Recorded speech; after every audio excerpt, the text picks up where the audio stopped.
Assalamualaikum warahmatullahi wabarakatuh. Di sini saya dan teman-teman saya akan menjelaskan mengenai materi majrur bil idhofah. Pertama-tama saya akan menjelaskan mengenai pengertian idhofah itu sendiri. Idhofah adalah ma yudofu ila ghairihi minal asma' ma'a taqdiril hurufil jar bainahuma wa mukawwanu min kalimataini 'alal aqli wa tadullu 'ala syai'in wahidin. Idhofah adalah sesuatu yang ditambahkan atau digabungkan kepada kata benda lain dengan perkiraan preposisi atau harf jar di antara mereka dan terdiri setidaknya dari dua kata serta menunjukkan satu hal. Ahmad Munawwari dalam bukunya yang berjudul Belajar Cepat Tata Bahasa Arab menjelaskan idhofah adalah penyandaran suatu kalimah lain sehingga menimbulkan pengertian yang lebih spesifik.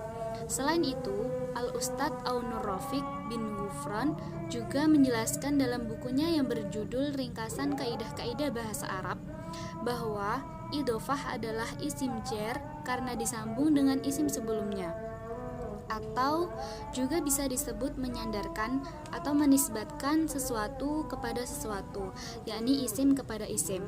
Isim pertama disebut mudhof dan isim yang kedua disebut mudhof ilaih. Dari pengertian di atas dapat diambil kesimpulan bahwa idhofah adalah suatu kalimat isim yang dibaca jar karena disambung atau disandarkan dengan kalimat isim sebelumnya sehingga menimbulkan pengertian yang lebih spesifik. Jadi di dalam idhofah itu sendiri terdapat suatu susunan, yaitu susunan mudhof atau kalimat yang disambung dan mudhof ilaih atau kalimat yang menyambung. Kemudian wa yusamma awalul mudhofan wa tu'rabu daiman hasibu mauqi'uha minal kalam wajibu an takuna majrurah min al tanwin nun tasniyah wa jama' wa mayulhaqu bihima wa tsani mudhof ilaih wa takunu daiman majruran. Kemudian susunan idhofah, kata yang pertama disebut mudhof dan mu'rab selamanya sesuai dengan posisi kata tersebut dalam kalimat dan harus melepaskan atau tidak menerima al, tanwin, nun tasniyah, wa nun jama'.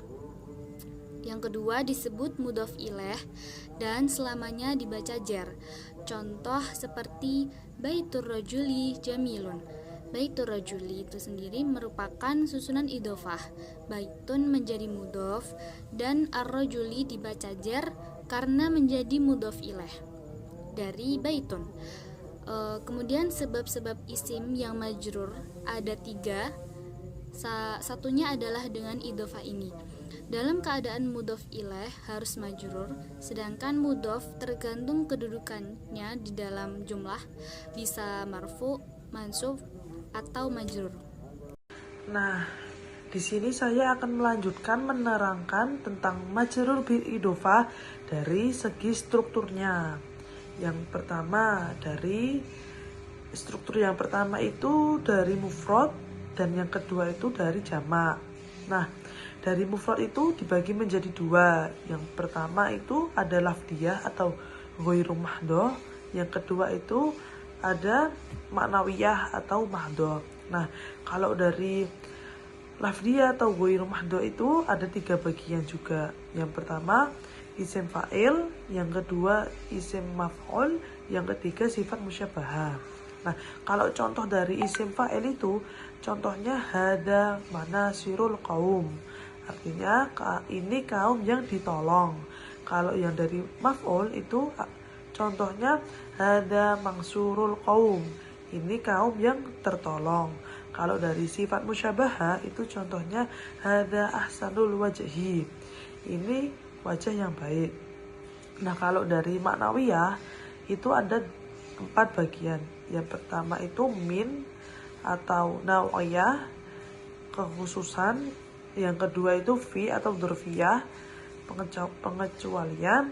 Yang ketiga itu li atau malakiyah, kepemilikan.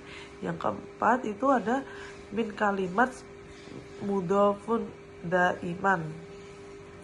Nah, dari min sendiri ini contohnya ada khotimul dahibun. Contohnya cincin emas. Nah, kalau yang fid atau dorfia itu contohnya silatul jamaati. Artinya hubungan kelompok.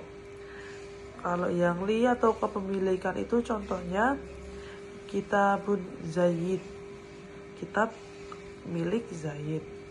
Kalau dari kalimat mudhof daiman itu ada 4, ada kuli, ada ba'id, ada mithlu, atau ghairu hasib dan lain sebagainya. Jadi ada 3 ya. Terus ila jumlah itu ada dorof sita, yaitu ada ida, idan, haitha, lama, madda, atau mundu. Yang artinya sendiri itu ida atau ida itu artinya saat. Haitha itu artinya ketika. Lama itu artinya belum. Madda dan mundu itu artinya selama. Nah, di sini ada contoh adhabu ida dahibtu. Itu artinya pergilah saat aku pergi. Terus ada contoh lagi maro'aituhu mundu ana marid. Artinya apa yang kau lihat selama aku sakit.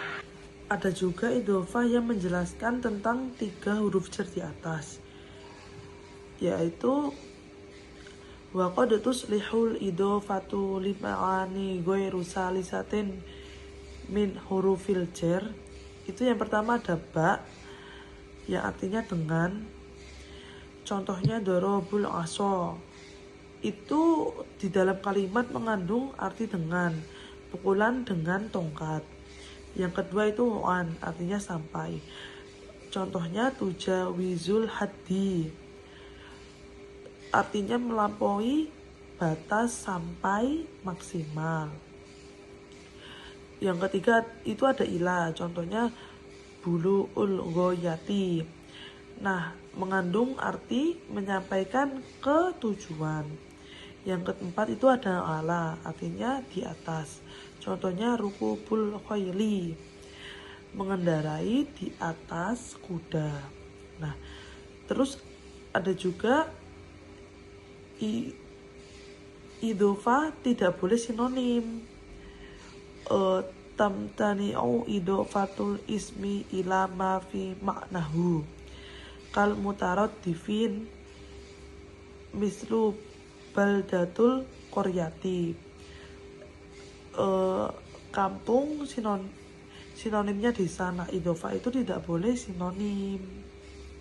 Sekian dari saya, kurang lebihnya mohon maaf. Wassalamualaikum warahmatullahi wabarakatuh. Assalamualaikum warahmatullahi wabarakatuh. Saya akan menjelaskan pengaruh mudhof ilaih pada mudhof. Warubbama aksaba sadoni aula ta'nisan in kana lihasfi muhala. Artinya, terkadang lafaz yang kedua mempengaruhi pada lafaz yang pertama dalam segi muannasnya jika lafaz yang pertama pantas untuk dibuang. Maksudnya adalah terkadang lafaz yang kedua mempengaruhi pada lafaz yang pertama dalam segi muannasnya atau muzakarnya jika lafaz yang pertama yang pantas untuk dibuang. Penjelasannya adalah mudhof dapat terpengaruh sifat muzakkar atau muannas mudhof ilaih dengan syarat jika mudhof dibuang maknanya masih dapat dipahami. Seperti quti'tu ba'du asabihi yang artinya sebagian jari-jarinya dipotong. Lafaz ba'du yang berstatus muzakkar terpengaruh lafaz asabihi yang dihukumi muannas karena jika dibuang maksud kalam masih dapat dipahami. Hal demikian fiilnya yakni quti'tu diberi ta'nits meskipun secara lafaz fa'ilnya lafaz ba'du berupa muzakkar. Selanjutnya saya akan menjelaskan dilarang idhofah pada lafaz yang semakna. Wala yudhaf ismun lima bihi ittahada makna wa awil muhima idza warad. Artinya, sebuah isim tidak boleh diidhofahkan pada lafaz yang satu makna dan takwilah lafaz yang seakan demikian jika terjadi. Maksudnya adalah sebuah isim tidak boleh diidhofahkan pada lafaz yang satu makna dan takwilah lafaz yang seakan demikian jika terjadi.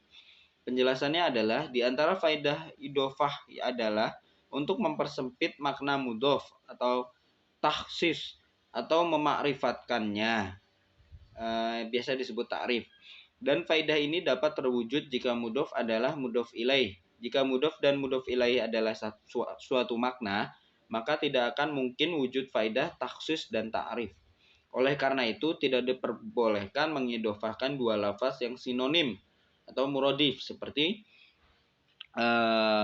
qamhun dan burrin, yaitu arti gandum, sama-sama gandum.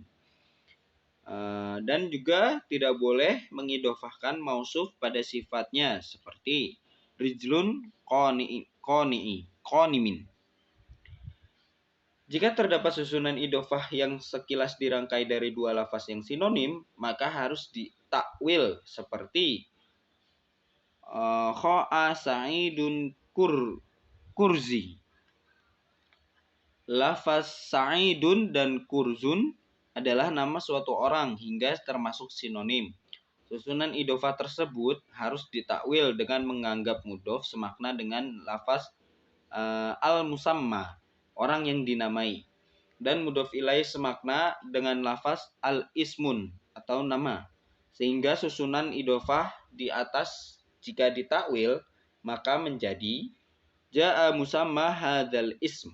Datang orang-orang yang dinamai dengan nama ini. Jika terdapat susunan idhofah yang dirangkai dari mausuf dan sifatnya seperti sholatun aula, yang artinya sholat yang pertama, maka harus ditakwil dengan mengira-ngirakan mudhof ilaih yang menjadi mausufnya. Lafaz di atas jika ditakwil menjadi sholatus sa'ah al-aula, sholat waktu adalah yang pertama. Mungkin sekian penjelasan dari saya. Terima kasih.